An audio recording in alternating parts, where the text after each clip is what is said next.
Good morning. মেঘে ঢাকা আকাশ আর ঠান্ডা বাতাস। আজকের ওয়েদারটা মন ভালো রাখার মতো।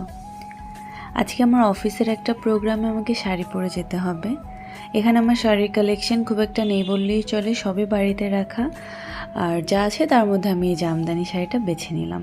যেহেতু বাসায় আমি একাই থাকি, তাই শাড়ি ধরে দাঁড়াবো, আমাকে হেল্প করার কেউ নাই। So I will have to manage my own. এরপরে আমি খুব অল্প কিছু প্রোডাক্ট দিয়ে হালকা একটু মেকআপ করে নিয়েছি। যেহেতু শাড়ি পরবো তাই শাড়ির সাথে মেকআপ নেওয়ার জন্য আমি একটা আইশ্যাডো প্যালেট, যেটা দিয়ে আমি ব্লাশও ইউজ করেছি, আবার আইশ্যাডো ইউজ করেছি খুব নিউড কালারের।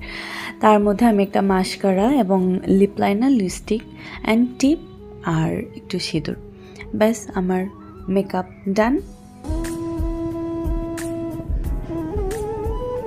নর্মালি ব্রেকফাস্টটা আমি অফিসে গিয়ে করি 10টার দিকে, কিন্তু আজকে আর্লি মর্নিং উঠে শাওয়ার নেওয়ায় আমার ক্ষুধা লেগে গেছে। Can't wait anymore. তাই কিচেনের দিকে আসলাম, ঝটপট করে হালকা তেলে একটা পরোটা আর ডিম ভাজি করে নিলাম।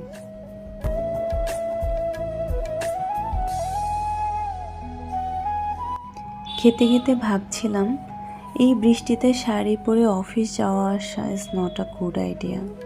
যদিও আমার বাসা থেকে অফিস একদমই কাছে।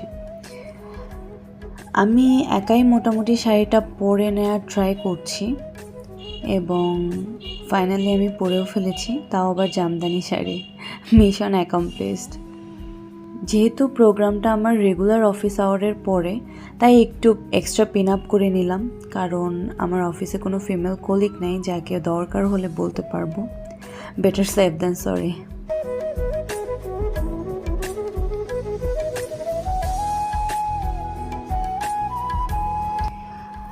এই নিয়ে আমি মোটামুটি রেডি হয়ে গেলাম। বের হওয়ার আগে ড্রয়িং রুমের মিররের সামনে এটা আমার final look. So that's it for today. Tata, see you in part 2।